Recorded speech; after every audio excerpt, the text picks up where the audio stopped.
والوں کے جنہوں نے کہا تھا اس کالے کی وجہ سے ہم کو لیٹ کر دیا، مسلمان کو ہلکا کر دیا، انہوں نے بے عزتی کی. تو امام مسلمانوں کی جماعت ان کے پاس ٹھہری، 3 دن تک ان کو باتیں سمجھائی، لیکن 3 دن تک سمجھانے کے باوجود بھی ان کو باتیں سمجھ میں نہیں آئی. تو پھر مرتد کا حکم یہ 3 دن کے بعد اگر اسلامی حکومت ہو تو ان کو قتل کرو. تو صحابہ کی جماعت ان کے ساتھ لڑی، اور وہ لوگ جنہوں نے حضور کے ساتھ حج کیا، حضور کے ساتھ سفر کیے، حضور کے ساتھ نمازیں پڑھی، وہ کفر کی حالت میں مار دیے گئے. ہے تو صحابہ کی 3 جلد میں ہے. نیچے مولانا انعام صاحب نے اس کے حاشیہ چڑھایا کہ ایک مسلمان کو ہلکا کرنے کی وجہ سے پورے قبیلے کو اللہ نے کفر کی موت مار دیا. تو اللہ کی وہاں کس کی کیا قیمت ہے ہمیں نہیں پتا. ہماری محنت میں کوئی کسی کو ہم بے عزت نہیں کریں گے، اپنے معاملات صاف کریں گے، کسی کو بے عزت نہیں کریں گے. اللہ کے نبی علیہ السلام اپنی وفات کے دنوں ایام مرض میں 2 آدمیوں کے سہارے مسجد میں آئے اور یہ کہہ رہے ہیں او بھائی صاحب مجھ سے کسی کو تکلیف پہنچی ہو تو اس کا بدلہ اس دنیا میں ہم سے لے لیں، آخرت میں مجھ سے کوئی نہ پوچھے. ایک تو حساب کتاب کا پوچھا، کسی کا معاملہ ہو تو بتاؤ، تو ایک آدمی کھڑا ہوا. دوسرا حضور نے کہا مجھ سے کسی کو تکلیف پہنچی ہو تو یہیں بدلہ لے لے، آخرت میں مجھ سے نہ سوال کرے. ایک آدمی کھڑا ہو گیا، حضور آپ نے مجھے فلاں موقع پر کوڑا مارا تھا. تو حضور بیمار ہے، ایام مرض میں ہیں. تو اللہ کے نبی کہنے لگے او بھائی کوڑا لے لو اور مجھ سے بدلہ یہیں لے لو، آخرت میں مجھ سے حساب مت مانگنا. تو وہ صحابی کہنے لگے اللہ کے نبی علیہ السلام جس زمانے میں آپ نے مجھے مارا تھا میرے جسم پر کپڑا نہیں تھا، آپ کے جسم پر چادر ہے. اللہ کے نبی علیہ السلام ایام بیماری میں چادر نیچے گرا دی اور بیٹھ گئے، بھائی مجھ سے بدلہ لے لو، آخرت میں مجھ سے پوچھنا مت. لوگوں کی چیخیں نکل گئی کہ ایام بیماری میں حضور کو کوڑا ماریں گے. حضور کہہ رہے ہیں مجھ سے بدلہ لے لو. وہ آدمی آگے بڑھے، کوڑا پھینکا اور ایک دم حضور کو سیدھے سے لگا لیا، اور پیچھے حضور کی مہر نبوت تھی، اس کو بوسہ لینے لگے کہ حضور میری مجال ہے کہ میں آپ کو کوڑا لگا دوں، مجھے تو اس بہانے سے آپ کی مہر نبوت کو بوسہ لینا تھا. اپنے معاملات کو ہم صاف کریں، اپنی معاشرت کو پاک صاف کریں. جب ان میں جھول پڑتا ہے تو یہ اس مبارک محنت کی ناقدری ہے. کس سے جو نفع اٹھانا تھا ہم نے نفع نہیں اٹھایا اور قدم قدم پر چکیں کرتے رہیں تو پھر ایسے نکل جاتے ہیں جیسے دودھ میں سے مکھی نکل جاتی ہے. موت سے پہلے گاڑی کہیں نہ کہیں اٹک جاتی ہے. اس لیے حضرت جی رحمۃ اللہ ایک بات فرماتے تھے، بھائی کرتے رہو، ڈرتے رہو، مانگتے رہو، مانگتے رہو، یوں کہتے تھے. اللہ نے ہم سب کو توفیق دی ہے. ہم جو جوڑوں پر آتے ہیں وہ اس وجہ سے آتے ہیں. ہمیں ان چیزوں کی فکر آ جائے اور جو چیزیں ادھر ادھر کے جراثیم لگے ہوں اس کی صفائی کرنے کی ہمیں فکر آ جائے تو اس میں سب سے پہلی فکر اپنی ذات کی آ جائے. اللہ ہم سے اپنی ذات کا سوال کریں گے. ہم سے بد اخلاقی نہ ہو جائے تو ہماری ایمانیات ٹھیک ہو، کیونکہ جو محنت ہے وہ دین زندہ کرنے کی محنت ہے.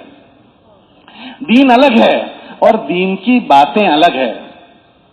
میں جو بول رہا ہوں وہ باتیں ہیں، میں اس کو زندگی میں لے آؤں، یہ ہے دینی زندگی، ورنہ دین کی باتیں ہیں. حضرت کے ملفوظات میں حضرت فرماتے تھے دین الگ ہے، دین کی باتیں الگ ہیں. ہماری ساری چیزوں کی نگرانی ہو، ایمانیات کی، عبادتیں اس کی نگرانی، معاملات کی، معاشرت اور اخلاق کی. ہمارے اندر کمیاں ہیں اس کو تلاش کر کے پوری کرنا.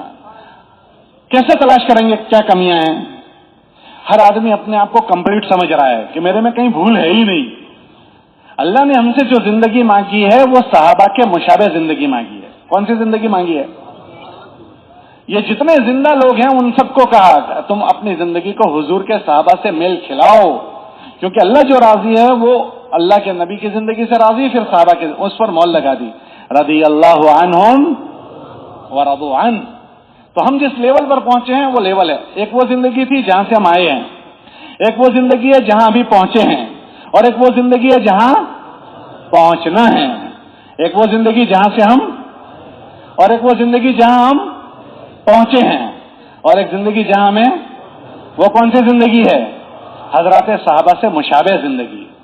اللہ قرآن میں فرماتے ہیں ہم صحابہ سے راضی ہو گئے اور ان سے راضی ہو جائیں گے جن کی زندگیاں ان سے میل کھائے گی. رضی اللہ عنہم والذین اتبعوہم بإحسان، جو ان کے اتباع پر جائے گا اس سے ہم راضی ہوں گے.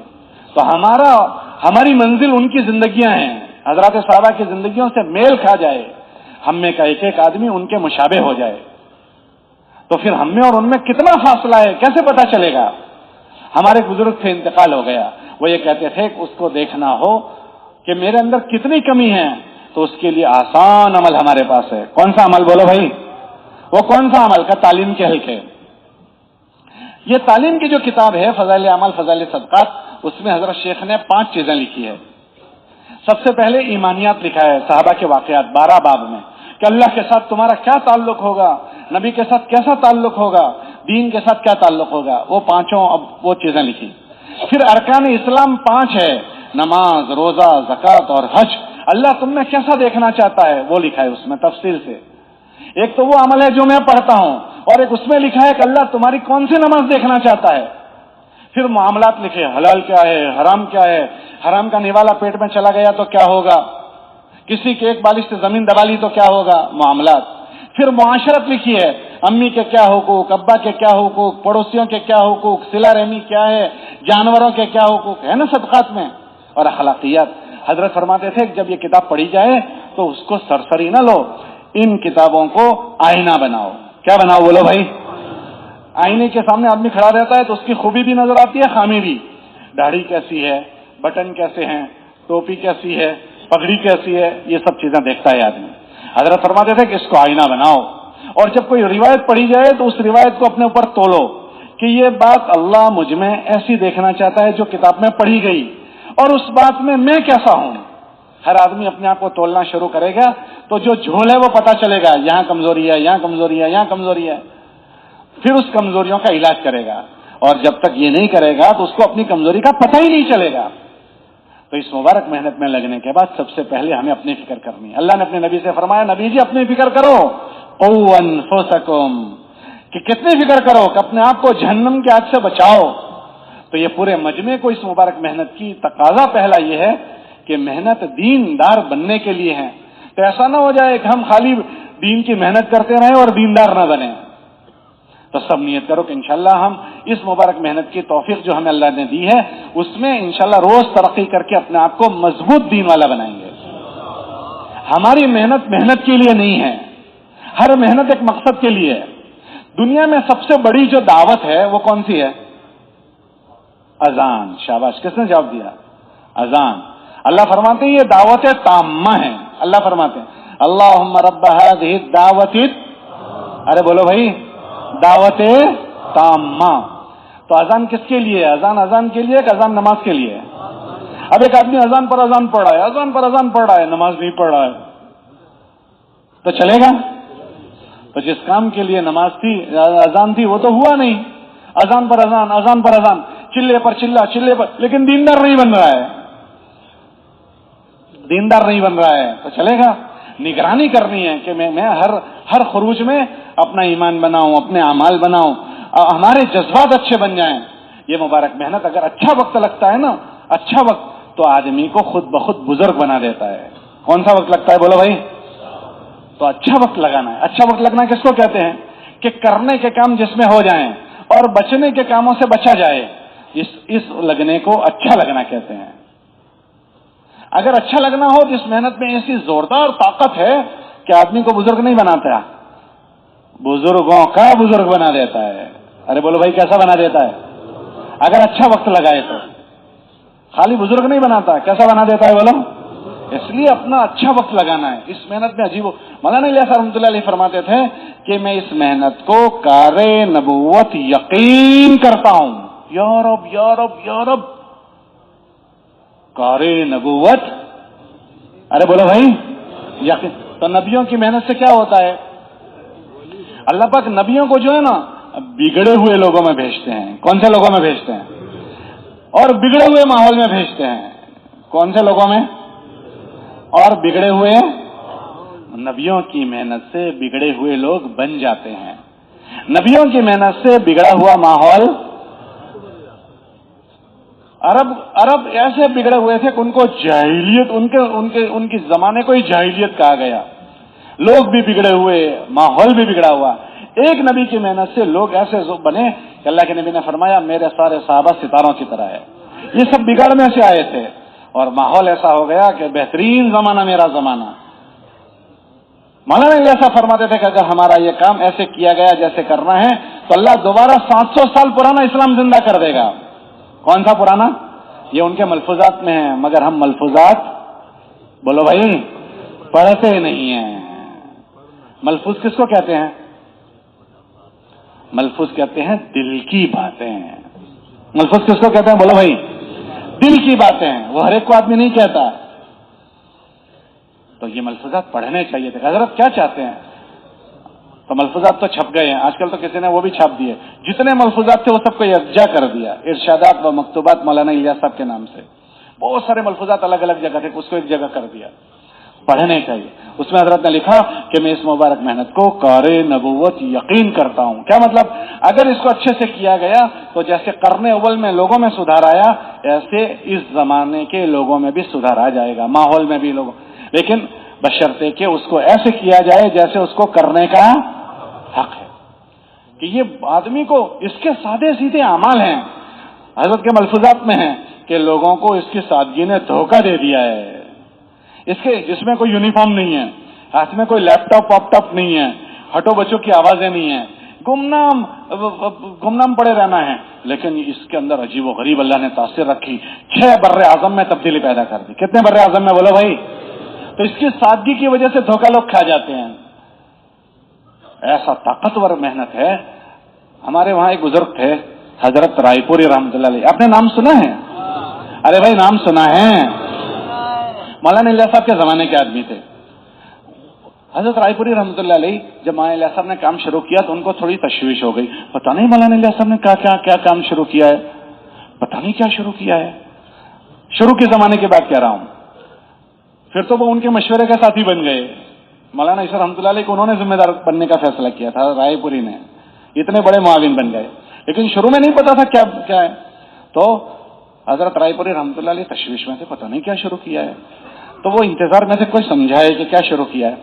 ایک مرتبہ ہمارے بزرگ تھے مولانا منظور نعمانی رحمۃ اللہ علیہ، نام سنا ہے آپ لوگوں نے؟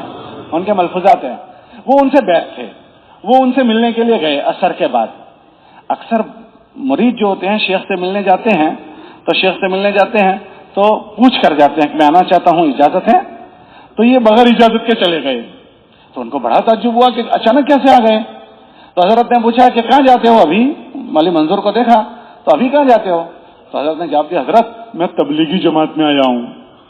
ارے بولو بھائی کہاں آیا ہوں؟ تبلیغی جماعت میں۔ تو حضرت نے کہا اچھا، تب ان سے زیادہ قابل اعتماد آدمی کون ملے گا؟ تو کیا کہا؟ بھائی مولوی منظور صاحب مولانا الیاس صاحب کیا کہتے ہیں، یہ پوچھا ان سے۔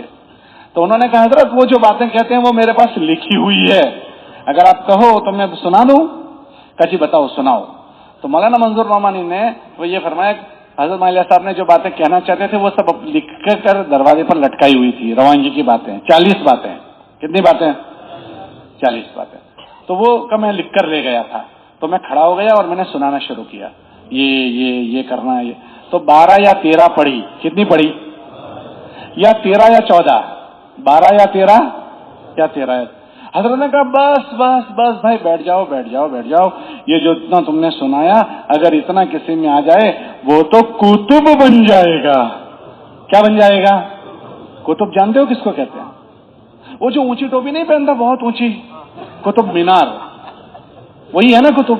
ہمارے ملک میں ہے قطب مینار دہلی میں، تو وہ کتب بن جائے گا، ایسا اونچا ہو جائے گا، ایسا ہے نا؟ تو پھر کیا ہو جائے گا؟ میں حضرت شیخ کے فضائل، حضرت شیخ کے ملفوظات پڑھ رہا تھا، ابھی چھپے ہوئے ہیں، تو اس ملفوظات میں حضرت نے لکھا کتب کون ہوتا ہے؟ کتب۔ تو حضرت نے لکھا اس دنیا میں اللہ کے 2 نظام ہیں، ایک تشریعی نظام، شریعت کو چلا، اس کے لیے اللہ نبیوں کو بھیجتے ہیں، ایک اللہ کا تکوینی نظام ہے، جیسے خضر ابدال ہوتے ہیں نا، ان کے ذریعے سے اللہ پاک دنیا کے بہت سارے کام کرواتے ہیں، تو ان کو کہتے ہیں ابدال کی جماعت۔ کیسی جماعت بولو؟ ابدال۔ فضائل کی کتابوں میں ان کا ذکر آتا ہے۔ تو حضرت نے لکھا یہ جو ابدالوں کی جماعت ہوتی ہے ان کے جو امیر ہوتے ہیں اس کو کہتے ہیں کتب۔ تو شیخ نے کیا کہا مولانا رائے پوری نے کہ یہ جو مولانا الیاس صاحب نے باتیں سنائی ہے اگر کسی کی زندگی میں آ جائے تو وہ کیا ہو جائے گا؟ ارے بولو نا بھائی، خالی بزرگ نہیں بنے گا، بزرگوں کا بزرگ۔ لیکن بات یہ ہے کہ وقت اچھا لگے۔ کیسا لگے بولو؟ دکھ کی بات یہ ہے کہ ہمارا وقت اچھا لگے، اس لیے ہمیں بھی اپنا وقت اچھا لگانا ہے، اور ہماری جتنی جماعتیں ہم روانہ کریں ان کو روانگی کی بات اچھی سمجھا کر بھیجنی ہے، خوب اچھے سمجھا کر بھیجنی ہے۔ مولانا رحمۃ اللہ علیہ جماعت روانہ کرتے تھے، 2.5 گھنٹے روانگی بیان کرتے تھے. پھر میاں جی سے کہتے تھے میاں جی ابھی انہوں نے بات سمجھی نہیں، ان کو روک لو، کل دوبارہ بیان کریں گے. پھر دوسرے دن روانگی بیان کرتے تھے، اور بعض مرتبہ 3 دن جماعت کو روک کر روانگی سمجھا کر بھیجتے تھے. اب ہم 3 دن کی دین کی جماعت کو 10 منٹ روانگی بیان کرتے ہیں. اکثر نیا مجمع تبلیغ میں 3 دن کے راستے سے آتا ہے، اب ہم روانگی بیان نہیں کرتے. کرنے کے کیا کام ہے؟ 4 چیزوں میں زیادہ وقت لگانا ہے، 4 میں کم سے کم وقت لگانا ہے، چال بالکل نہیں کرنا ہے. ہوتا ہے نا، 4 چیزیں نہیں بولنی ہے، نقد جماعت بنانی ہے، مسجد وار جماعت بنانی ہے، مسجد میں وقت گزارنا ہے. یہ ساری باتیں 10 منٹ میں کیسے ہو جائے گی؟ حضرت 2.5 گھنٹے بیان تک. تو روانگی کی بات اچھی کریں. حضرت کے بیان میں پڑھ رہا تھا، اس میں نے پڑھا کہ اللہ کے راستے کا زمانہ جو ہے وہ خروج کا زمانہ، وہ بننے کا زمانہ ہے. بولو کون سا زمانہ؟ پھر حضرت نے فرمایا کوئی چیز بننے کے زمانے میں بگڑ گئی، اب اس کے بننے کی کوئی جگہ نہیں رہے گی. تو اللہ کے راستے میں آدمی بنتا بھی ہے اور اللہ کے راستے میں آدمی بگڑتا بھی ہے. حضرت نے پھر 2 مثالیں دی کہ بننے کے 2 جگہ کا بگڑا ہوا کہیں نہیں بنے گا. یہ فرمایا 2 جگہ کا بگڑا ہوا کیا نہیں ہوگا. حضرت نے فرمایا ایک علم سیکھنے گیا اور علم سیکھنے کے زمانے میں اس نے گناہ کیے اور غفلت کی، تو علم سیکھنے کے زمانے میں اگر کوئی بگڑ گیا اب وہ نہیں بنے گا. پھر فرمایا ایک اللہ کے راستے میں گیا ہوا اگر غلط کر دے تو وہ بگڑ گیا، پھر وہ نہیں بنے گا. پھر حضرت نے 2 مثالیں دی. یہ مثال دی کہ اللہ کے راستے کا زمانہ ایسا ہے جیسے ماں کے پیٹ میں بننے کا زمانہ، ماں کے پیٹ میں بچے کے بننے کا زمانہ. بچہ کہاں بنتا ہے؟ ارے بولو بھائی کہاں بنتا ہے؟ ماں کے پیٹ میں. اب کوئی بچہ اس بننے کے ماحول میں جہاں اس کو بننا ہے صحیح نہیں بنا، آنکھیں بھینگی رہ گئی، کان بہرے رہ گئے، آنکھ لولا رہ گیا، پیر لنگڑا رہ گیا اور عیبدار پیدا ہو گیا. اب جو مادرزاد عیبدار پیدا ہوا، بننے کے ماحول میں پورا نہیں بنا، اس کو ماں ڈاکٹروں کے پاس لے کر پھرے کہ اس میں یہ کمزوری رہ گئی، اس کو ٹھیک کر دو. تو جو مادرزاد پیدا ہو کمزوری کے ساتھ، اس کو کوئی ڈاکٹر ٹھیک کر سکتا ہے؟ ارے بولو کر سکتا ہے؟ تو حضرت فرماتے تھے کہ اس کا قصور یہ ہے کہ یہ بننے کے زمانے میں بگڑ گیا. کون سے زمانے میں بگڑا ہے؟ بننے کے زمانے میں. پھر اب اس کا سدھار نہیں ہوگا. پھر دوسری حضرت نے مثال دی کہ بھائی روٹی کہاں بنتی ہے؟ تنور میں بنتی ہے، توے پر سینکتے ہیں، یہ اس کے بننے کی جگہ ہے. کوئی روٹی تنور میں ہی جل گئی، کوئی روٹی توے پر ہی خراب ہو گئی، اب توے سے اترنے کے بعد وہ ٹھیک ہو جائے گی کہ بھائی یہ خراب کہاں ہوئی ہے؟ ارے بولو بھائی یہ خراب کہاں ہوئی؟ کہ بننے کی جگہ پر. اگر بننے کی جگہ پر وقت صحیح نہیں گزرا تو پھر آدمی بجائے بننے کے مفاسد کے ساتھ واپس آتا ہے. سگریٹ پیتا ہوا آتا ہے، تمباکو کھاتے ہوئے آتا ہے، گناہ کرتے ہوئے آتا ہے. تو ہمیں اپنے وقتوں کی نگرانی کرنی. اتنا طاقتور کام ہے یہ. جس جگہ کی نیکی کی بڑی اس جگہ کا گناہ بھی بڑا. تو اللہ کے راستے میں بڑی بڑی نیکیاں ہیں، پھر وہاں غفلت ہوگی تو وہاں کے گناہ بھی بڑے ہوں گے. اس لیے خود بھی اچھا وقت لگانا ہے اور ہماری جماعتوں کو اچھے سے روانگی کی بات کرنی ہے، بھر کے بھیجنا ہے. حاجی صاحب فرماتے تھے بھر کے بھیجو. اور واپس آئیں تو اچھے سے واپسی کی بات کریں. کاروباری سنیں پھر واپسی کی بات کریں. کیوں واپسی کی بات کرنی ہے؟ اس لیے یہ سب پرانوں کا مجمع ہے، اس لیے میں تھوڑی سی مذاکرہ کر رہا ہوں کہ واپسی کی بات اس لیے کرنی ہے کہ یہ مہینے میں 3 دن اللہ کے راستے میں گیا ہے، اب 27 دن اس کو گھر میں رہنا ہے. اب 27 دن اگر اس کو ماحول نہیں ملے گا تو یہ ٹک پائے گا؟ ارے بولو بھائی ٹک پائے گا؟ نہیں ٹک پائے گا. تو اس کو اپنے مقام پر جمنے کی، اپنے معاملات میں رہنے کی، معاشرت میں رہنے کی ساری بات سمجھا کر بھیجنا پڑے گا. اب ہم واپسی میں کتنی دیر بات کرتے ہیں، تو اس کو ہمیں واپسی کی باتیں سمجھا کر بھیجنا پڑے گا اپنے اپنے علاقوں میں جو جماعتیں آئے اس کو. تو خود بھی اچھی روانگی کرنی ہے، اچھا وقت گزارنا ہے، اور ساری جماعتیں اچھا وقت گزارے اس کی محنت کرنی ہے. تو اگر یہ چیز ہو گئی تو انشاءاللہ اس سے ہم دیکھیں گے کہ ہم خود بھی بنیں گے اور ہمارے ذریعے سے ہزاروں لوگ بنتے چلے جائیں گے. یہ ہماری بہت بڑی کمائی ہے. یہ جتنے جوڑ ہوتے ہیں وہ ان چیزوں کو دہرانے کے لیے یہ سب چیزیں ہم جانتے ہیں، مگر ہمیں یاد دلانا، اللہ فرماتے ہیں کہ یاد دلاتے رہو. ایمان والوں کو یاد دلانا نفع دیتا ہے کہ ہماری اپنی ذات کی غفلت نہ آ جائے کہ مجھے اپنی ذات کو دیندار بنانا ہے، اس میں غفلت نہ آئے. مجھے اپنے گھر والوں کو دیندار بنانا ہے. کتابوں میں آتا ہے اوروں کی دینداری کا ہم سے سوال نہیں ہوگا، گھر والوں کی دینداری کا سوال ہوگا. ہے نا کہ تم میں سے ہر آدمی ذمہ دار ہے اور اس سے اپنے ماتحتوں کا سوال ہوگا. تو ہمارے ماتحت میں ہماری اولاد ہے, ہماری بیوی ہے, تو ان میں یہ فکر آنی چاہیے, ہماری بیویوں میں, ہمارے بچوں میں فکر آنی چاہیے. ایسا نہ ہو جائے سارے جہاں سے باخبر, اپنے جہاں سے اپنے گھر والوں کو ہم, اس میں جو فکر اللہ نے ہم کو دی ہمارے گھر والوں کو ہم دیں. ہماری موجودگی میں ہمارے بچے تبلیغ میں لگ جانے چاہیے. ہمارے بچے تبلیغ میں لگے, اس کے لیے کیا کریں گے؟ حضرت جی فرماتے تھے کہ اپنے گھر والوں کو دین میں لگا دو, مستورات کو. حضرت فرماتے تھے ایک مرد کا بننا ایک مرد کا بننا ہے, اور ایک عورت کا بن جانا ایک نسل کا بن جانا ہے. کیا فرماتے تھے حضرت؟ بولو بھائی. ایک مرد کا بننا ایک مرد کا بننا, اور ایک عورت کا بن جانا. اگر عورت بن گئی تو پوری نسل بن جائے گی. حضرت فرماتے تھے مرد کا دین دروازے کی چوکھٹ تک, اور عورت کا دین گھر کے اندر تک. ہم اپنی بیویوں کو شریک کر لیں. اگر ہماری بیویاں شریک ہو گئی تو بچے جو ہوتے ہیں وہ ماں کے تابع ہوتے ہیں. کس کے تابع ہوتے ہیں؟ بولو بھائی. ہم کسی کو پوچھیں کہ بھائی تمہاری زبان کون سی ہے, تو کیا پوچھتے ہیں؟ تمہاری مادری زبان کون سی ہے. ایسا پوچھتے ہیں تمہاری پیدری زبان؟ ارے بھائی بولو نا, آپ کے وہاں کیا پوچھتے ہیں؟ انگریزی میں پوچھتے ہیں تمہاری مدر ٹنگ. کوئی ایسا پوچھتا ہے فادر ٹنگ؟ عربی میں پوچھتے ہیں لغت الام, لغت الاب نہیں پوچھتے. بچے ماں کی بولی بولتے ہیں. ماں جس ڈگر پر ہوگی بچے اس ڈگر پر جائیں گے. تو ماں بن گئی تو پورا گھر بن جائے گا. اس کو کہتے ہیں گھر والی. کیا مطلب اس کا؟ وہ گھر کی والی ہے. وہ کیا ہے؟ بولو بھائی. گھر کی والی ہے. گھر میں کس کی چلتی ہے؟ ارے بولو بھائی. بچوں پر بھی ماں کی چلتی ہے. اور میں ایسا نہیں کہتا ہوں کہ بچوں کے ابا پر بھی اسی کی چلتی ہے, لیکن اگر ایسا کہوں تو آپ کو برا بھی نہیں لگانا چاہیے. کتابوں میں آتا ہے آخر زمانہ ایسا آئے گا کہ عورتیں گھروں میں قبلہ ہو جائے گی. کیا ہو جائے گی؟ بولو. قبلہ کا مطلب بغیر قبلے کے نماز ہوتی ہے؟ ارے بولو بھائی. تو کہ بغیر ان کی منشا کے گھر کا کوئی کام نہیں ہوگا, وہی قبلہ ہو جائے گی. آج اگر میں کہوں 80-90% قبلہ ہو گئی تو شاید برا ہو جائے گا. ہمارے گھر میں رشتہ آئے لڑکے لڑکی کا, ٹھیک ہے, رشتہ آیا اور بیوی چاہتی ہے کہ وہ رشتہ ہو جائے, ہم چاہتے ہیں وہ رشتہ نہ ہو, تو کیا ہوگا؟ جی ذرا زور سے بولو. کیوں ہو جائے گا بھائی؟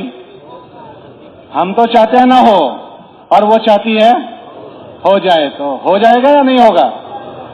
کیسے ہو جائے گا؟ وہ گھر والی ہے. بابا جی کہہ رہے ہو گھر والی ہے. وہ آپ کا اتنا ذہن بنائے گی کہ آپ کو اس کی بات ماننی پڑے گی. اچھا رشتہ آیا, ہم چاہتے ہیں ہو جائے اور وہ چاہتی ہے نہ ہو, تو کیا ہوگا؟ کیوں نہیں ہوگا بھائی؟ تو میں وہی تو کہہ رہا ہوں کہ آخر زمانے میں وہی قبلہ ہو جائے گی. تو ہم عورتوں سے نظر انداز نہ کریں, اپنی بیویوں کو اپنی ان فکروں میں شریک کرنے سے نظر انداز نہ کریں. دنیا میں مردوں سے زیادہ عورتیں ہیں اور عورتوں سے زیادہ اور بچے عورتوں کے تابع ہیں. تو ہم اپنی ان عورتوں کو اپنی فکروں میں شریک کریں. یہ بیویاں جو ہیں وہ لڑنے کا رشتہ نہیں ہے, یہ لڑنے کا رشتہ نہیں ہے. دنیا کا سب سے پہلا رشتہ بیوی ہے. اللہ نے دنیا میں سب سے پہلے آدم کے ساتھ کس کو بنایا؟ ہم ان کی اماں کو بنایا, ان کی بیوی کو بنایا. ان کی بیوی, ہماری اماں ان کی بیوی. بھائی ہمارے گھر میں ہماری اماں ابا کی بیوی, تو آدم علیہ السلام کے ساتھ جو تھی وہ کون تھی؟ ہماری اماں, لیکن آدم کی. تو دنیا کا پہلا رشتہ کون سا؟ بیوی. ارے بولو بھائی پہلا رشتہ کون سا؟ بیوی. اور آخری رشتہ بھی جنت میں کس کے ساتھ جاؤ گے؟ ارے بولو بھائی جنت میں کس کے ساتھ جاؤ گے؟ بیوی کے ساتھ جانا ہے. تو پہلا رشتہ بھی بیوی اور آخری رشتہ بھی. یہ لڑنے کا رشتہ نہیں ہے, یہ لڑنے کا رشتہ نہیں ہے, یہ محبت کا رشتہ ہے. اسی سے ہماری نسل چلے گی, اس سے ہم لڑتے رہیں گے صبح سے شام تک. یہ پیار کا رشتہ ہے. یہ کون سا رشتہ ہے؟ یہ محبت کا رشتہ ہے. اگر ہم یہ چاہتے ہیں کہ اپنی بیویوں کو اپنی فکروں میں شریک کریں تو اپنی بیویوں کو ہم محبت دیں. محبت فاتح. ارے بولو نا بھائی, علامہ اقبال کا شعر ہے, محبت فاتح عالم. دلوں کو اگر کھول دیتی ہے محبت. اللہ کے نبی علیہ السلام کی نے اپنی بیویوں کو محبت دی اور اپنی فکروں میں شریک کیا. صحابہ فرماتے ہیں ہم نے آدھا دین, وحی کا آدھا دین امی جان سے سیکھا, عائشہ رضی اللہ عنہ سے. کتنا دین بولو بھائی؟ ان عائشہ رضی اللہ تعالیٰ عنہ کو حضور کیسے لے کر چلے, کیسے لے کر چلے؟ اتنی محبت دی ہے کہ نہ پوچھو بات. حالانکہ ان کے اندر رشتہ سوکنوں کا تھا. سوکنوں کے بہت مسئلے ہوتے ہیں. سوکن کس کو کہتے ہیں جی؟ دو بیویاں ہوں کسی کی, ان کے آپس کے رشتے کو کون سا رشتہ کہتے ہیں؟ ارے بولو نا بھائی. ہمارے ملک میں تو سوکن کہتے ہیں, آپ کے ملک میں کیا کہتے ہیں؟ سوکن جانتے ہو کس کو کہتے ہیں؟ آپ کبھی چھری تیز کرنے گئے ہو؟ چھری یا کینچی تیز کرنے جاتے ہیں تو وہ جب اس کو تیز کرتے ہیں تو اس میں سے کیا نکلتی ہے؟ چنگاریاں نکلتی ہے. وہ جو چنگاری نکلتی ہے اس ایک چنگاری کو کن کہتے ہیں. کیا کہتے ہیں؟ اگر وہ ایک آنکھ میں آ جائے, آنکھ میں, تو آنکھ کو کیا کرے گی؟ ارے بولو بھائی, پھوڑ دے گی. کیا کرے گی؟ ایک کن اگر آنکھ میں آ گئی تو آنکھ کو پھوڑ دے گی. اور جب دو بیویاں جمع ہو جائے تو اس کو کیا کہتے ہیں؟ ایک کن نہیں, کتنی کن؟ 100 کن. کتنی کن بولو بھائی؟ جنہوں نے کیا ان سے پوچھ لینا کیسی کن ہے وہ. تو سوکنوں کا رشتہ ہے حضور کے گھر میں. 11 بیویاں ہیں تو ان کے وہاں بھی وہ سارا ہوتا تھا جو سوکنوں میں ہوتا ہے. اللہ نے یہ ساری معاشرت ان کے ذریعے سے وجود لا کر ہم کو بتائی کہ تم کیا کرو گے. حضور علیہ السلام کے گھر میں بھی وہ سارا ہوتا تھا جو عام انسانوں کے گھر میں ہوتا ہے, کہ وہ چاہتی تھی کہ حضور علیہ السلام کو میں خدمت کروں, میرے گھر میں آئے تو میں کروں. لیکن اللہ کے نبی علیہ السلام ان کو لے کر چلتے تھے. ایک مرتبہ حضور علیہ السلام امی جان کے گھر میں تھے, دوسرے نے کھانا بنا کر بھیجا تو اس کو غصہ آ گیا, میرے گھر میں اللہ کے نبی ہے, اس کے گھر سے کیوں کھانا آئے گا, میں بنا کر کھلاؤں گی. اس نے پیالہ لیا, دیوار پر یہ ٹھوک دیا اور پیالہ ویالہ سب توڑ دیا. حضور نے کچھ نہیں کہا. وہ جانتے ہیں کہ غیرت کا تقاضا ہے. امی جان فرماتی ہے میں نے ایسا کیا, نہ مجھے ڈانٹا, نہ مجھے دھمکایا, نہ مجھے ایسا کیا, نہ ایسا کیا. وہ سب ہوتا تھا. ایک مرتبہ کھانا آیا دوسری کے گھر سے, حضور امی جان کے گھر میں تھے, عائشہ کے گھر میں. تو امی جان نے اپنے غلام سے کہا اچھا انہوں نے کھانا بھیجا ہے, میں بنا کر کھلاؤں گی. وہاں سے کیوں آیا ہے؟ میرے ہاتھ کا حضور کو کھلاؤں گے. تو ان کے غلام کو کہنے لگی کہ ایسا کرنا کہ جب دسترخوان پر حضور بیٹھے نا تو وہ برتن کو رکھتے رکھتے رکھتے ہاتھ سے چھوڑ دینا تاکہ کیا ہو جائے, گر جائے. تو گر گیا تو میں کھلاؤں گی پھر. تو حضور سمجھ گئے کیا ہو رہا ہے. ان سب چیزوں میں حضور ان کو کیسے لے کر چل رہے ہیں. اتنا لاڑ دیا, اتنا لاڑ دیا, اتنا پیار دیا. جب کھانے بیٹھے ہیں امی جان تو امی جان نے گوشت اٹھایا اور یوں لیا اور یوں توڑ کے رکھا. اللہ کے نبی علیہ السلام نے وہی ٹکڑا اٹھایا اور کھایا نہیں. میں کہہ رہا تھا محبت دینے کی چیز ہے اور محبت کو دکھانا پڑتا ہے. محبت کہنے کی چیز نہیں ہے. محبت کیا کرنی پڑتی ہے؟ ارے بولو بھائی. تو اللہ کے نبی علیہ السلام نے وہ گوشت اٹھایا, کھایا نہیں, اس کو دکھایا. تو نے یہاں منہ لگایا تھا, میں وہیں منہ لگا رہا ہوں. یوں کر کے اسی جگہ سے ہونٹ لگائے اور وہاں کھایا اور رکھا. یہ محبت دکھا رہے ہیں گھر والی کو. پھر امی جان نے پانی اٹھایا اور یوں ہونٹ پر لگایا اور پانی پیا اور گلاس رکھ دیا. اللہ کے نبی علیہ السلام نے وہی گلاس اٹھایا اور پیا نہیں, پہلے اس کو دکھا رہے ہیں تو نے یہاں ہونٹ لگایا تھا, میں بھی ہونٹ وہیں لگا رہا ہوں, اور پھر پانی پی رہے ہیں.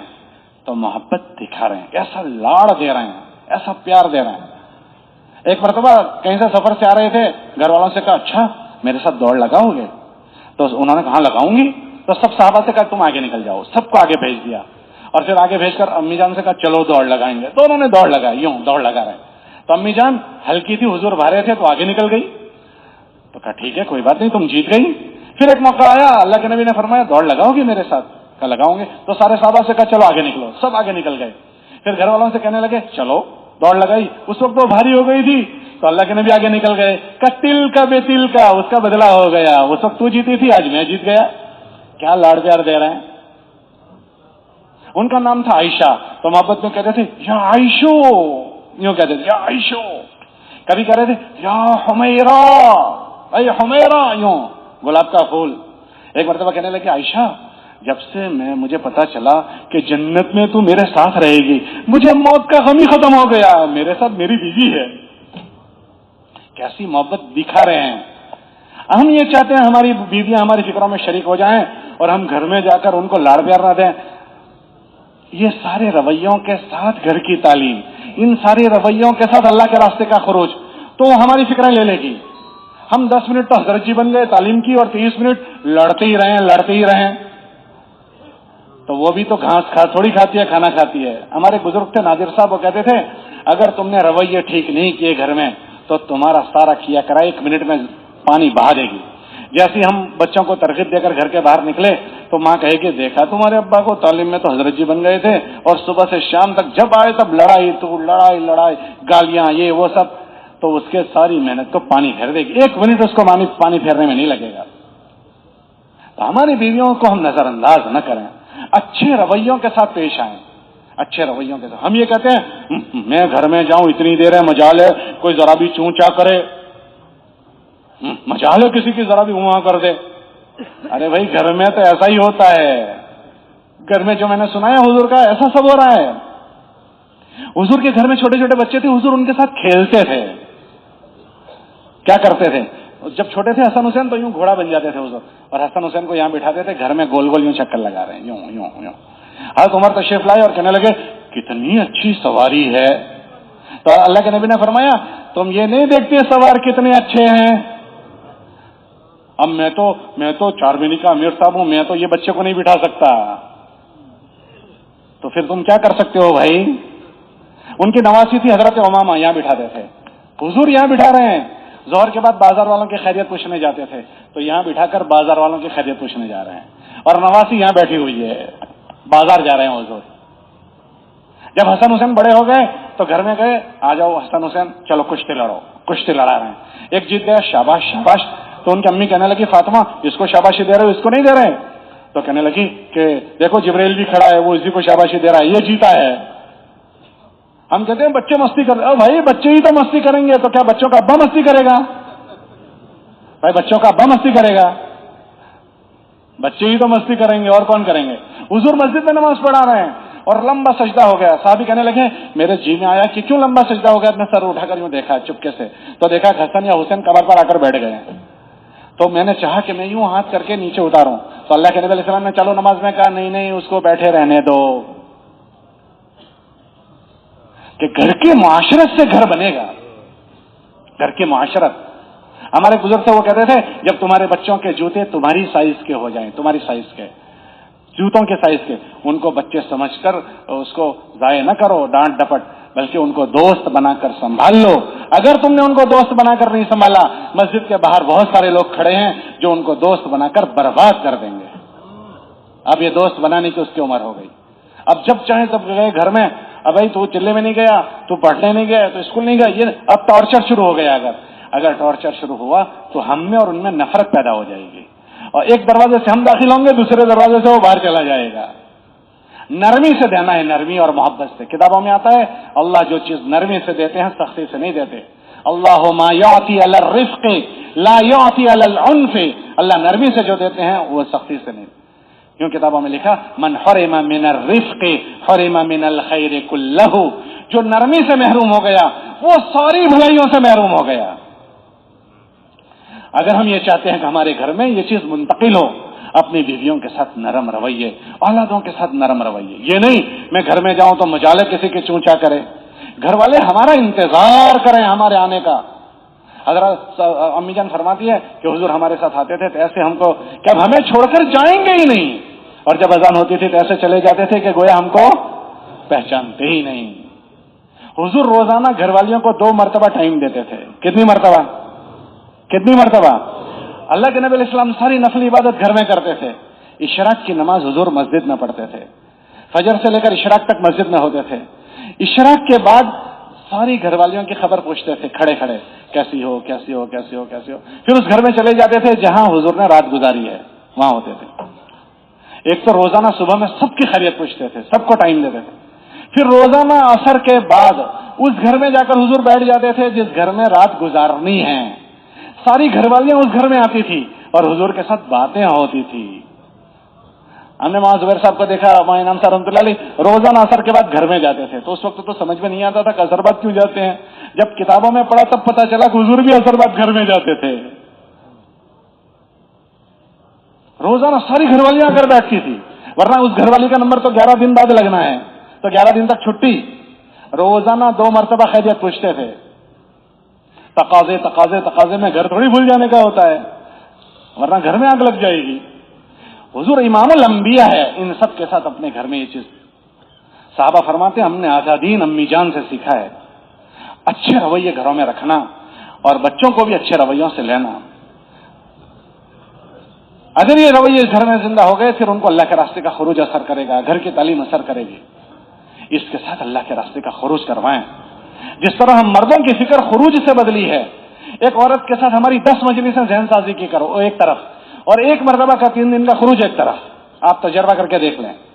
ایک مرتبہ سمجھایا، 2 بار سمجھایا، 3 بار سمجھایا، 10 مرتبہ سمجھاؤ، اور اس خاتون کے ایک مرتبہ سے روزے لگ گئے تو ایک سے روزے جو اس کی فکر بدلتے ہیں، ہماری 10 مجلسیں نہیں بدلتی.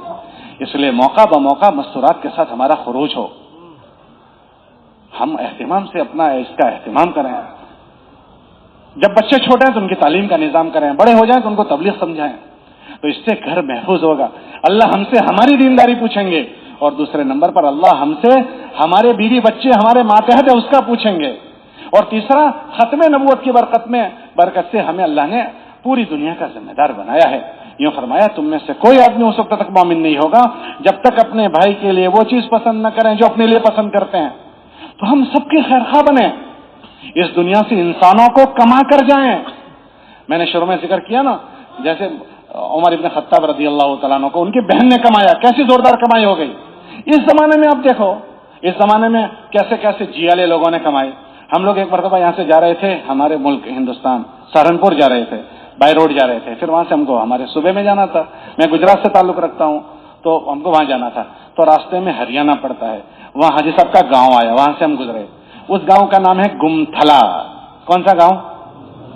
تو میں نے پوچھا یہاں کتنے مسلمانوں کے مکان ہیں؟ 9 مکان ہیں. کتنے مکان؟ وہ کیسا آدمی ہوگا جو اس 9 مکان والی بستی سے حاجی صاحب کو اٹھا کر لے آیا؟ جو اٹھا کر لایا وہ اس کو تو کوئی جانتا بھی نہیں، لیکن جس کو اٹھایا گیا اس کو پوری دنیا جانتی ہے. اس بندے نے ہزاروں انسانوں کو اللہ کا پیغام سنایا. تو وہ ہزاروں انسانوں نہیں، کروڑوں انسانوں کو سنایا. وہ سارا پیغام حاجی صاحب کو جیسے نامہ عمل میں جائے گا تو دیکھنا یہ ہے کہ حاجی صاحب کو کون کما کر لایا تھا، کون کما کر لایا تھا. جیسے حضور حضرت عمر کو ان کی بہن کما کر لائی تو بہن نہیں کر سکی جو عمر نے کیا ہے، تو حاجی صاحب کو کما کر لانے والا شاید اتنا نہیں کر سکا جو حاجی صاحب نے کیا ہے. آپ کے یہاں مولانا جمشید صاحب تھے جن کو مولانا مسیح اللہ صاحب نے بھیجا تھا، میں نے بھی ذکر کیا. ہمارے وہاں دیوبند، ہم دیوبند پڑھتے تھے تو دیوبند کے پاس میں ایک بستی ہے مظفر نگر، اس کا ایک گاؤں ہے بھینسانی، وہاں کے وہ تھے. تو وہ بھینسانی کو بھی لوگ نہیں جانتے، اور مولانا جمشید صاحب کو کس نے تشکیل کی وہ بھی نہیں جانتے، لیکن مولانا جمشید صاحب نے پوری دنیا کو اللہ کا پیغام سنایا. تو مولانا جمشید صاحب کو ملے گا تو کیا اس کو نہیں ملے گا جو ان کو کما کر لایا ہے. مولانا عمر صاحب فرماتے تھے ہم انسانوں کو کما کر اس دنیا سے جائیں، ہمارے نامہ عمل میں بھی اللہ کرے ایسے ہیرے آ جائیں جو حاجی صاحب جیسے ہوں. اللہ نے یہ دروازہ بند نہیں کیا ہے، وہ کھلا ہوا ہے. کمانے والے چاہیے، اس لیے ہر مہینے اپنے 3 دن کی جماعت بنا کر جائیں. یہ جتنا مجمع بیٹھا ہے، آپ کی کارگزاریاں ہوئی، آپ کو رہبری کی باتیں ہوئی، ہم اپنی استعداد دیکھیں. اتنا بڑا مجمع، ہر ساتھی، مولانا امام صاحب رحمۃ اللہ علیہ فرماتے تھے ہر ساتھی اپنے ساتھ مہینے میں 3 دن کی جماعت بنا کر جائیں. 3 دن ایک ساتھ پرانے نہ چلے جائیں، ہر ذمہ دار اپنے ساتھ 3 دن کی جماعت بنائے. اور یہ بہت آسان ہے، بہت آسان ہے. اگر جتنے ذمہ دار ہیں اتنی جماعتیں اگر بننا شروع ہو جائے گی، نیا نیا خون ہمیں ملے گا، نیا نیا مجمع تبلیغ میں آئے گا. تو ہم انسانوں کو کمانے کی لالچ بنائیں، اور ہم یہ نہ سوچیں کہ میں تو چاہتا ہوں لیکن ہمارے وہاں سے جماعت نہیں بنتی ہے. جماعت بنانے کا کام بہت آسان ہے.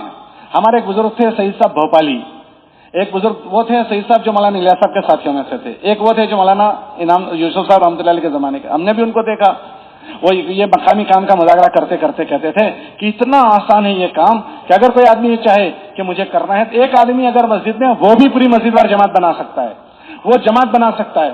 پھر بات سمجھاتے سمجھاتے کہتے تھے کہ اچھا بھائی بتاؤ، ایک مسجد میں ایک ہی آدمی ہے، اس نے طے کیا مجھے بنانا ہے، آپ مجھے بتاؤ کہ ایک آدمی سے کوئی ملنے کے لیے جائے تو اس کو کتنا وقت چاہیے؟ ایک ملاقات کے لیے کتنا ٹائم چاہیے؟ جی بھائی بتاؤ ذرا زور سے بولو. جی 15 منٹ، آدھا گھنٹہ. چلو کوئی 15 منٹ کہہ رہا ہے، کوئی آدھا گھنٹہ، اپنے آدھا گھنٹہ گنو. ایک ملاقات میں آدھا گھنٹہ چاہیے.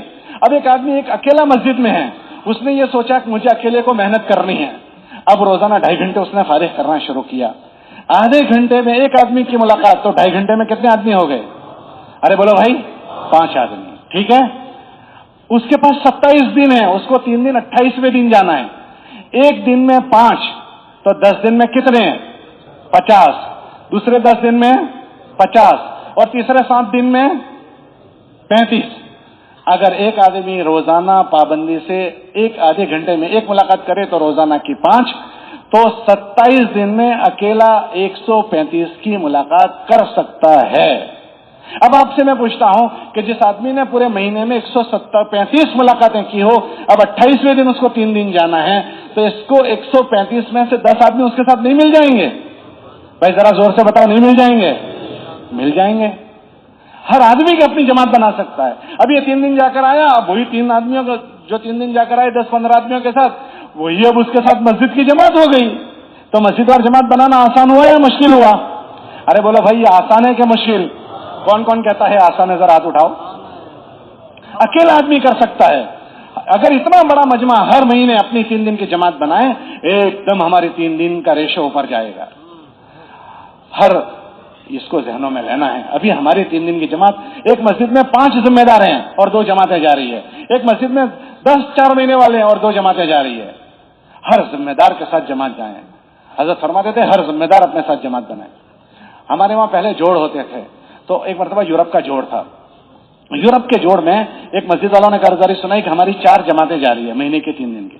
حضرات نے یہ مذاکرہ کیا. مولانا امام صاحب رحمۃ اللہ علیہ بات فرماتے تھے ہر ذمہ دار اپنے ساتھ ایک معاون لے اور اپنے ساتھ جماعت بنائے.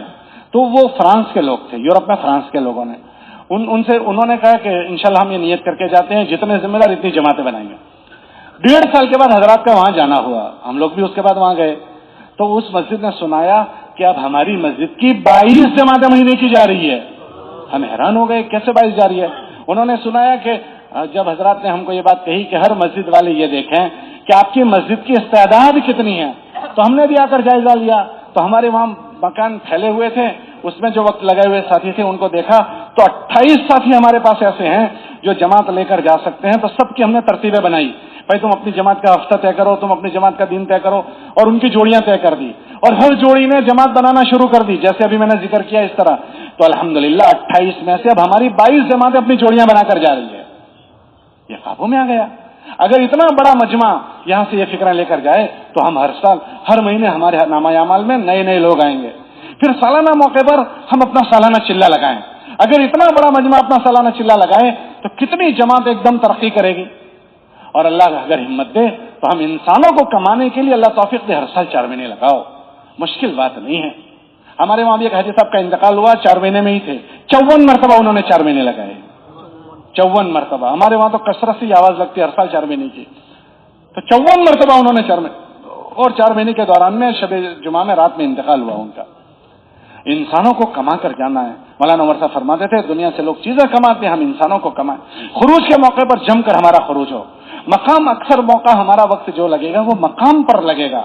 مقام میں بھی انسانوں کو کمائیں. انسانوں کو کمانے کے لیے اللہ نے موقع ہم کو دیا ہے. ہماری جو مقامی محنت کی شکل ہے اس میں ماحول بھی بنے گا اور لوگ ہمارے نامہ اعمال میں آتے چلے جائیں گے. اگر ہمارے مقام پر ماحول نہیں بنا تو اس مقام پر ہم بھی نہیں ٹک پائیں گے. ماحول کا اثر موسم کی طرح ہے. ماحول کا اثر موسم کی طرح. گرمی کا موسم ہے, سب کو گرمی لگ رہی ہے. ٹھنڈی کا موسم ہے, سب کو ٹھنڈی لگے گی. تو اگر ماحول مقام پر نہیں ہے, ہم چاہے کتنے بھی پرانے ہم نہیں ٹک پائیں گے. ماحول کا اثر سب پر ہو.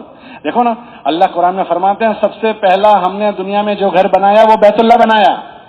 بیت اللہ کیا ہے کہ وہ بیت اللہ ہدایت کا مرکز ہے. ہدایت کا مرکز. ان اول بیت وضع للناس للذی ببکۃ مبارکا وہدی, وہ ہدایت کا مرکز ہے. ہمارے نبی کے آنے سے ایک لمبا زمانے تک وہاں کوئی محنت والا نہیں آیا, تو وہاں لوگ بت پرست بن گئے. مگر وہ بت پرست, ان کی بت پرستی نے اتنا اثر کیا کہ بت پرستی بڑھتے بڑھتے بڑھتے اتنی بڑی کہ بیت اللہ جو ہدایت کا مرکز تھا وہ بھی بت پرستی سے بچ نہیں سکی. جب بیت اللہ نہیں بچ سکتا تو میرا اور آپ کا گھر بچ جائے گا, ہماری اور آپ کے گھر اور ہمارے آپ کے محلے بچ جائیں گے. اس ماحول کو بنانے کے لیے محلے کی فضا ہے کہ اس کی فضا کے لیے ہم مسجد کی فکریں ہر گھر میں پہنچا دیں. ہمارے میاں جی محراب رحمۃ اللہ علیہ تھے، مولانا الیاس صاحب کے ساتھیوں میں سے، وہ فرماتے تھے کہ تمہاری جو فکریں ہیں ہر گھر میں پہنچاؤ، تو وہ محلے والے تمہاری فکروں میں شریک ہوں گے۔ ہماری فکریں ہی گھروں میں نہیں پہنچی اور ہم یہ تمنا کریں کہ محلے والے ہماری فکروں میں شریک ہو جائیں تو ہو جائیں گے۔ تو ان فکروں کو لے کر محلوں میں پھرنا ہے۔ میاں جی محراب فرماتے تھے کہ ایسی محنت کا نظام بناؤ کہ تمہاری مسجد کے اطراف کے 100% مکان ہر 15 دن پر پوری ملاقاتیں ہو جانی چاہیے کہ یہ محلے میں ہمارے رہتا ہے، وہ دنیا بھر کی باتیں روز سنتا ہے، کم سے کم 15 دن میں ایک مرتبہ تو اللہ رسول کی کچھ بات وہ سنے۔ اگر 15 دن میں بھی ہم نے اللہ رسول کی اس کو بات نہیں سنائی، آخرت کی بات نہیں سنائی، تو دوسری باتیں اس نے سنی ہیں، پھر وہی باتیں محلے میں پھیلے گی۔ تو ایسا ایک تو نظام بنے کہ ہماری مسجد کی جماعت ہدف بنائے کہ ہمارے اتنے مکان ہیں، ان مکانوں کو 15 دن میں وصول کر لینا ہے، 15 دن میں ہمیں 100% تک پہنچنا ہے۔ اور یہ فرماتے تھے کہ کوشش یہ کرو کہ مکانوں میں ملاقاتوں میں جاؤ، گھروں میں بیٹھ کر گھر میں بات کرو۔ کیوں گھر میں بیٹھ کر بات کرو؟ کہ گھر میں بیٹھ کر اس لیے بات کرو کہ ہم اپنی فکروں میں گھر کے سارے افراد کو شریک کرنا چاہتے ہیں۔ اب اس گھر میں ابا ہیں، 3 بیٹے ہیں، 4 بیٹے ہیں، 3 لڑکیاں ہیں، ماں والدہ ہے۔ اب آپ نے ان کے ابا سے دکان پر ملاقات کر لی، کھیت میں ملاقات کر لی، فیکٹری میں ملاقات کر لی، گھر میں 10 آدمی ہیں۔ اب آپ نے آپ کی فکروں میں کتنوں کو شریک کیا؟ ارے بولو بھائی، کتنوں کو شریک کیا؟ نہ وہ ایک طرف ہے اور ایک آدمی ایک طرف ہے۔ جب وہ گھر میں جائے گا تو 9 ایک طرف ہے، وہ غالب رہیں گے یا ایک ہے وہ غالب رہے گا؟ ارے بولو بھائی، 9 غالب رہیں گے۔ ہم اپنی فکروں میں سب کو شریک کرنا چاہتے ہیں، تو حضرات یہ فرماتے ہیں کہ گھروں میں بیٹھ کر بات کریں۔ ہم جس کی ملاقات میں جائیں ان سے کہیں بھائی ہم آپ سے گھر میں بیٹھ کر بات کرنا چاہتے ہیں۔ پھر حضرت فرماتے تھے 6 نمبر کے دائرے میں بات کرو، 6 نمبر کے دائرے میں، اور ذرا زور سے بولو۔ زور سے بولنے سے کیا ہوگا؟ جتنے مرد ہیں وہ تو تمہارے سامنے آ جائیں گے تو سب تمہاری بات سنیں گے، لیکن تم جب ذرا زور سے بولو گے نا تو تمہاری آواز گھر کی عورتوں تک بھی پہنچے گی۔ کیوں پہنچے گی؟ کہ عورتوں کی ایک عادت ہے۔ کیا عادت ہے؟ کہ اگر گھر میں کوئی باہر کا آدمی آیا ہے تو وہ کسی بھی کونے میں کام کرتی ہوگی، اس کو یہ فکر ہوگی کہ یہ کون آیا ہے، کیا باتیں کر رہا ہے، وہ کھڑے کان کی ہوتی ہے۔ کون سے کان کی ہوتی ہے؟ بولو بھائی، فوراً کان یہاں کر دے گی۔ تو حضرت فرما دیتے ذرا زور سے بولو تاکہ ان تک بھی بات پہنچے۔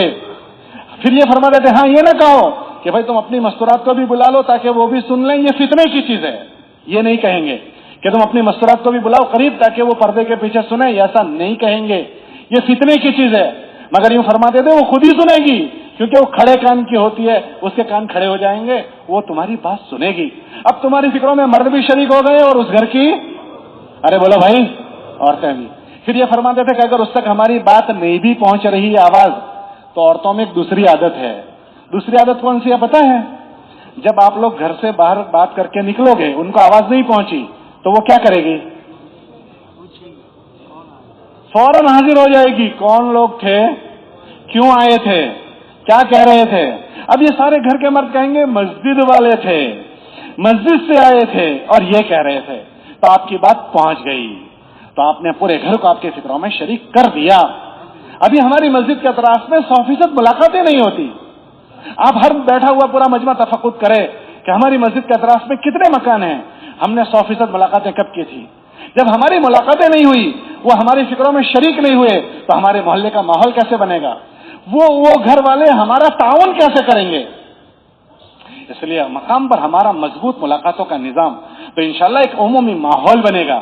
پھر جیسے مدینے کا ماحول بنا کہ غلط کو گھسنے کی جگہ باقی نہیں رہے گی۔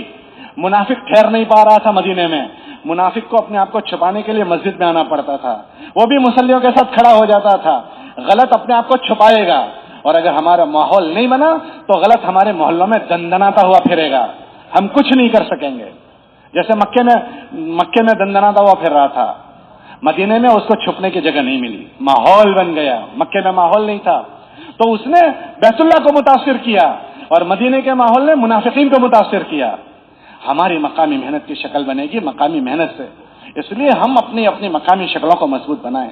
ہمارا محلہ گشتوں کے ذریعے سے پورے محلے کی فکر ایک ہو جائے، دوسرے گشت کے ذریعے سے اطراف کے محلے، اور سیروزہ کے ذریعے سے ہمارے بنجر دیہات، دوسرا گشت ہمارے بنجر مسجدوں میں ہوں۔ اور بنجر مطلب ہم بنجر کہتے ہیں، آپ کیا کہتے ہیں اس کو؟ بنجر کہتے ہیں۔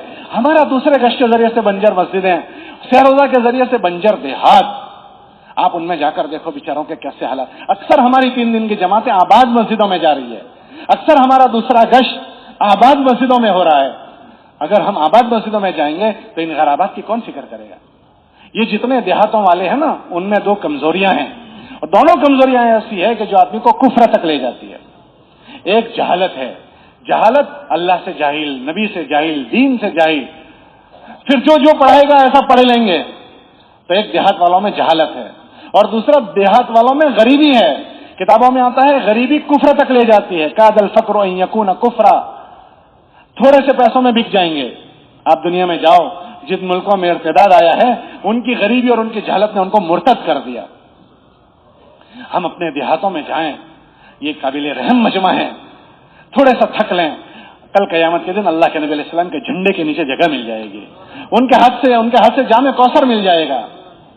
انصاری صحابہ سے حضور نے فرمایا محنت میں لگے رہنا، اور کل قیامت کے دن میرے پاس آ کر حوض کوثر پر اس کا بدلہ لے لینا.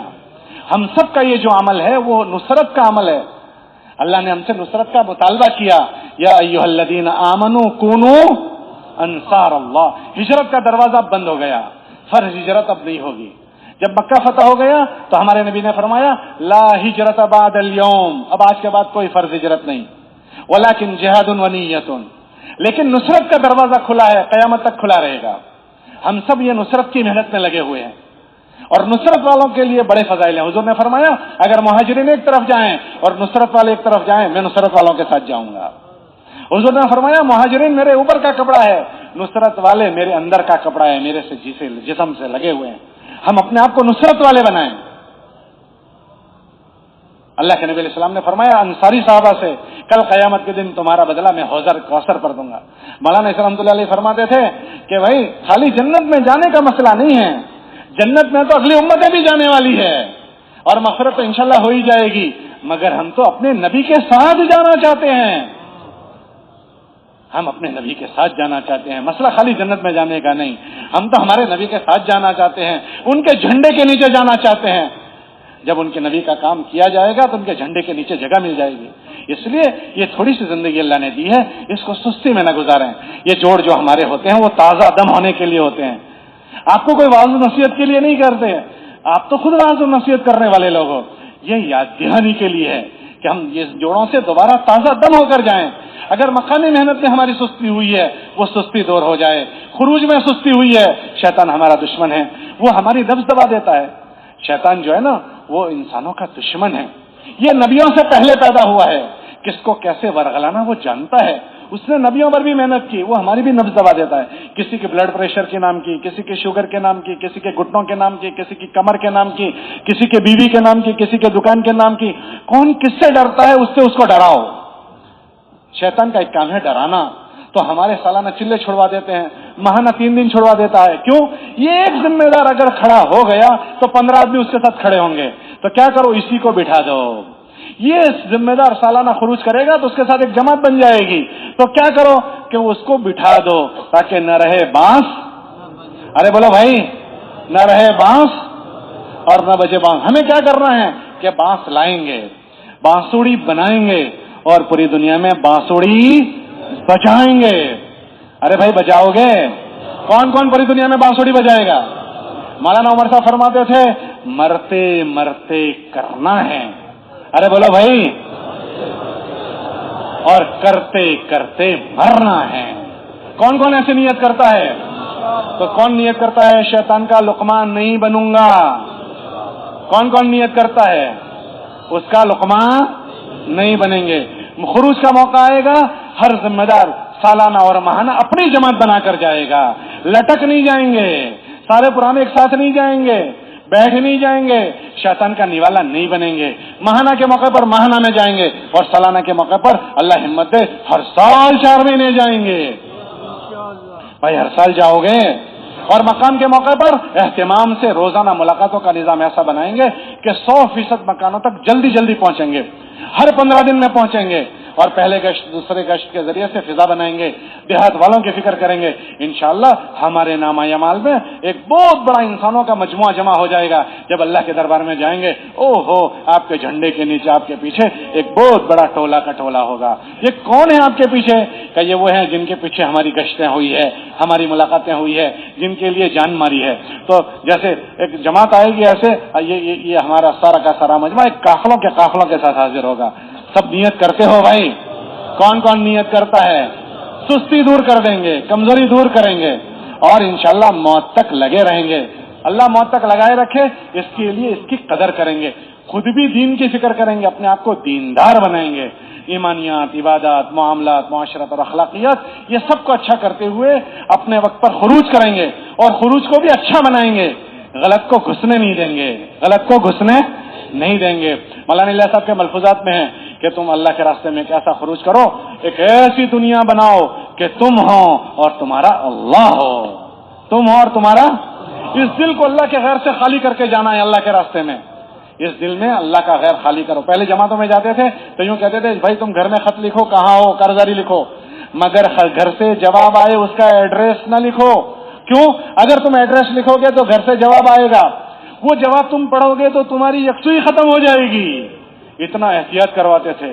اب تو ہمارے پاس موبائل آ گیا، ان موبائلوں نے ہمارا ستیہ ناش کر دیا، ہماری پوری یکسوئی ختم کر دی، یکسوئی تو ختم کر دی بلکہ ہمارے خروج کو گندا کر دیا۔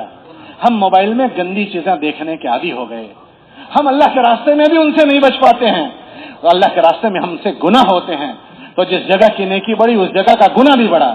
ہم مسجد میں رہ کر اللہ کی نافرمانی کرتے ہیں، اور جب اللہ کے راستے میں گناہ ہوں گے تو بجائے بننے کے بگڑ کر لوٹ کر آتا ہے آدمی۔ اور عملوں کی ناقدری جتنی موبائلوں سے ہوتی ہے اتنی اور کسی سے نہیں۔ ایک آدمی تلاوت کر رہا ہے بہت اچھے سے اور فون کی گھنٹی بجی، تو اکثر مجمع کیا کرتا ہے؟ تلاوت کرتا رہتا ہے یا فون اٹھاتا ہے؟ تو اس نے تلاوت کی قدر کی یا تلاوت کی ناقدری کی؟ ایک آدمی تسبیح پڑھ رہا ہے بہت مگن سے اور فون کی گھنٹی بجی، تو وہ کیا کرتا ہے؟ تسبیح پڑھتا رہتا ہے یا فون اٹھاتا ہے؟ ایک آدمی تعلیم میں بیٹھا ہے اور فون کی گھنٹی بجی، تو تعلیم میں بیٹھا رہتا ہے یا فون لے کر باہر کونے میں جاتا ہے؟ گشتوں میں گیا ہوا ہے، اللہ سے مانگ کر گیا ہے اور بیچ میں فون آ گیا تو فون اٹھا لیتا ہے، تو اس نے گشت کی قدر کی، گشت کی ناقدری کی۔ اکثر ہمارے موبائلوں نے ہمارے عملوں کی ہم سے ناقدری کروائی۔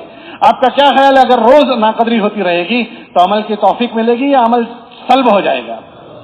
ہمارے موبائلوں نے ہمارے دن کی طاقت بھی ختم کر دی، رات کی طاقت بھی۔ رات دیر تک موبائل دیکھتے دیکھتے آدمی سوتا ہے، تہجد گئی، تہجد میں اٹھنا ختم ہو گیا۔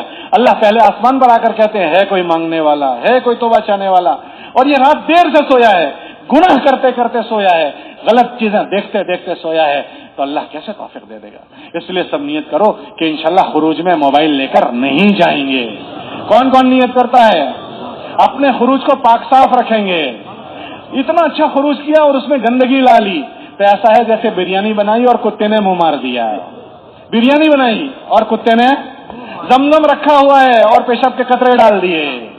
تو ہم اپنے خروج کو گندا نہیں کریں گے، موبائل گھر میں چھوڑ کر جائیں گے، اور اہتمام سے مقام کے زمانے میں مقامی محنت کریں گے، اور خروج کے زمانے میں ہر مہینے 3 دن اپنی جماعت بنائیں گے، سالانہ خروج کریں گے، مقام پر 100% تک ہماری بات پہنچے اس کے لیے ملاقاتوں کا نظام مضبوط بنائیں گے، اور ہر ذمہ دار اپنی جماعت بنا کر خود جائیں گے۔ کون کون نیت کرتا ہے خود کی جماعت بنائیں گے اور ہر سال 4 مہینے لگائیں گے، اور دعاؤں کا اہتمام کرنا ہے۔ مولانا علیہ صاحب فرماتے تھے مخلوق پر 1 گنا محنت کرو، اللہ پر 10 گنا محنت کرو۔ اللہ پر کتنی گنا بولو بھائی؟ تو نیت کرو کہ انشاءاللہ ہم بھی دعا کے مقدار کو بڑھا دیں گے۔ یہ سب چیزیں اللہ کے سامنے کوئی چیز نہیں۔ دعا کو مومن کا ہتھیار کہا گیا۔ کیا کہا گیا بولو؟ ہتھیار سے آنے والی مصیبتوں کا مقابلہ کیا جاتا ہے۔ ہمارے پاس سارے حالات کا توڑ کے لیے دعا ہے۔ الدعاء سلاح المومن، وہ دعا ہتھیار ہم نے چھوڑ دیا۔ وقت نکال کر دعائیں مانگیں، خاص کر آخر رات میں مانگیں۔ تو سب نیت کرو جلدی سوئیں گے اور جلدی اٹھیں گے۔ سب نیت کرتے ہو اور دعاؤں کا اہتمام۔ ہم اٹھتے ہیں آخر میں 2 رکعت تہجد پڑھ کے سو جاتے ہیں۔ اکثر حضور علیہ السلام 8 رکعتیں تہجد میں پڑھتے تھے۔ کتنی رکعتیں بولو بھائی؟ اکثر۔ اور جو پاؤں مبارک پر ورم آنے کے واقعات ہیں وہ دن کی فرض نمازوں کے نہیں ہیں، رات کی تہجد کے واقعات ہیں۔ فرض نمازیں تو حضور مجمع کی رعایت کے ساتھ پڑھاتے تھے، چھوٹی چھوٹی صورتیں پڑھتے تھے۔ مگر رات میں اتنا لمبا لمبا قیام کرتے تھے کہ پیر مبارک پر ورم آ جاتا تھا. ہم 2 رکعت پڑھتے ہیں انا اعطیناک قل اللہ میں پورا کر کے سو جاتے ہیں. ایک مجمع اٹھتا ہی نہیں, جو اٹھتا ہے وہ مختصر پڑھتا ہے. اس لیے نیت کرو کہ اچھا وقت نکال کر اٹھیں گے, اچھی لمبی لمبی نمازیں پڑھیں گے اور اللہ سے آہوزاری کر کے اللہ سے فیصلے کروائیں گے. حاجی صاحب کہتے تھے اللہ سے فیصلے کرواؤ. یہ چیزیں آپ نے ہم سے زیادہ سنی ہیں, حاجی صاحب کے جملے. ہم تو آتے تھے تب سنتے تھے, کیا کہتے تھے, اللہ سے کیا کرواؤ, بولو فیصلے کرواؤ. تو وہ فیصلے کروانے والا بننا ہے. نیت کرتے ہو بھائی. ہم کو وہاں ابراہیم صاحب نے سنایا مولانا احسان صاحب کے والد صاحب کی بات اور بابو بشیر صاحب وغیرہ کی, کہنے لگے مشورے میں بیٹھے اور کوئی بات الجھی ہوئی ہو اور کل کرنے کی ہو تو یوں من سے بولتے تھے, من سے کیا بولتے تھے, کوئی بات نہیں ابھی تو ہمارے پاس ایک رات ہے نا. کیا مطلب اس کا, فیصلہ کروا دیں گے اللہ سے. یوں من بھر کے بولتے تھے. تو مولانا بھی جو سناتے تھے تو ہمیں بھی حلاوت آتی تھی, ایسے نقل کرنے میں بھی مزہ آتا تھا. وہ نقل کرتے تھے کہ یوں کہتے تھے ابھی تو ہمارے پاس ایک رات ہے نا, کوئی بات نہیں اللہ میاں سے کہہ دیں گے. کس سے کہہ دیں گے بولو بھائی, اللہ میاں سے. مانگو اسی سے جو دے ہوشی سے, کہے نا کسی سے. دنیا کے لوگ تو چائے کی تالی پلاتے ہیں تو 10 آدمیوں کے بیچ میں پوچھتے ہیں مولانا صاحب چائے اچھی تھی نا. وہ سمجھا رہے ہیں, سب کو سنا رہے ہیں میں نے مولانا صاحب کو چائے پلائی ہے. اللہ تو دے کر کسی کو کہتا بھی نہیں ہے, تو اس سے ہم نہیں کہتے. تو سب نیت کرو آپ اللہ کے سامنے منگتے بن جائیں گے. کس کے سامنے بولو بھائی, اللہ کے سامنے منگتے بن جائیں گے. منگتے اللہ کے سامنے در کے بھکاری بن جائیں گے. مانگو گے انشاءاللہ. مولانا ایسا فرما دیتے اللہ پر 10 گنا محنت کرو. تو کون کون محنت دعا مانگنے کی دعا بڑھائیں گے, اللہ توفیق دے. اور ہر سال 4 مہینے جائیں گے. ارے بھائی کتنا جاؤ گے, کم از کم ہر سال 4 مہینے. کون کون جائے گا ہر سال, جو سچا ہوگا اللہ اس کو سچا کر بتائے گا. کھڑے ہو کر اللہ کو اپنے ارادے بتاؤ, کھڑے ہو کر اللہ کو اپنے ارادے بتاؤ. ہر سال کتنا جائیں گے, اور اکیلے جائیں گے یا جماعت بنا کر جائیں گے؟ قرآنوں کے ساتھ لٹک تو نہیں جائیں گے, تو پھر کیا کریں گے؟ ہر ساتھی نئے ساتھیوں کو لے کر اپنے ساتھ جماعت بنائیں گے اور اپنی مسجد میں مقام پر ایسی محنت کا نظام بنائیں گے کہ 100% مسجد کے لوگوں کو محنت کے نظام سے جوڑ دیں. ہر 15 دن میں 100% ملاقاتیں کر لیں گے. کر لو گے؟ کون کون کرے گا ہاتھ اٹھاؤ. اچھا بیٹھ جاؤ, سب بیٹھ جاؤ. ہاں بھائی بیٹھ جاؤ. آپ کے نام میں نہیں لکھ سکتا, آپ اپنے حلقوں میں اور مسجدوں میں لکھوانا. ہمارے جو جوڑ ہوتے ہیں نا وہ آپ کو واعظ نصیحت کے لیے نہیں, دوبارہ تازہ دم ہو کر یہاں سے ہم جائیں اس کے لیے. نیتوں کی تجدید کر کے, کیونکہ دنیا غفلت کی جگہ ہے تو یہاں غفلت ہو جاتی ہے, سستی ہو جاتی ہے, تو یہاں کی سستی دور کر کے جانا ہے. حدیث میں آتا ہے ایک چھوٹا سا جملہ. ایک مولانا صاحب تھے, ان کا سال پورا ہو رہا تھا. میں حضرت مولانا ابراہیم صاحب کے پاس ان کو لے کر گیا کہ مولانا ان کا سال پورا ہو رہا ہے, کچھ نصیحت فرما دیجئے. تو مولانا نے کہا ایک نصیحت آپ کو سناتا ہوں, واپسی والوں کو. آپ بھی تو واپسی والے ہیں نا, تو کیا لے کر جانا ہے وہ سنا کر میں بھی جاتا ہوں, آپ بھی جاؤ, ٹھیک ہے؟ میری بھی چھٹی, آپ کی بھی چھٹی. تو مولانا صاحب کے پاس میں لے کر گیا تو مولانا نے کہا میں بھی نظام الدین میں جب تھا تو میں وقت لگا رہا تھا, تو میں واپس ہو رہا تھا. میرے ساتھ ایک مولانا صاحب تھے برطانیہ کے, مولانا یعقوب صاحب قاسمی.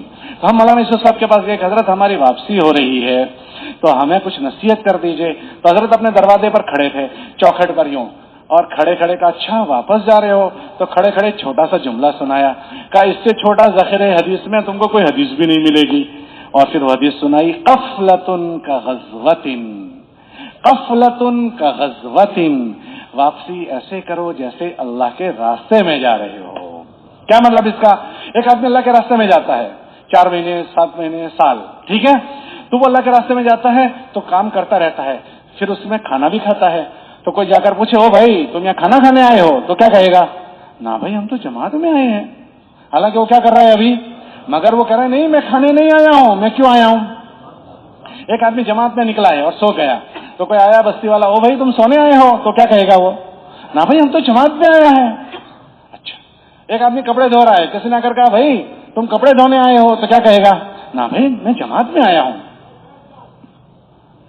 تو ساری ضرورتیں اپنی پوری کرتا ہے مگر سب کو کہتا ہے میں جماعت میں آیا ہوں. ساری ضرورتیں پوری کی. حضرات صحابہ شادی کی ضرورت بھی سفر میں کرتے تھے, رخصتی بھی سفر میں ہوتی تھی, مگر یوں کہتے تھے ہم جہاد میں آئے ہوئے ہیں, اللہ کے راستے میں آئے ہوئے ہیں. تو حضرت نے فرمایا واپسی ایسے کرو جیسے تم اللہ کے راستے میں جا رہے ہو. دکان پر بھی جائیں گے, بیوی بچوں میں بھی جائیں گے, کاروبار میں بھی جائیں گے, مگر ہم اللہ کے راستے میں ہیں.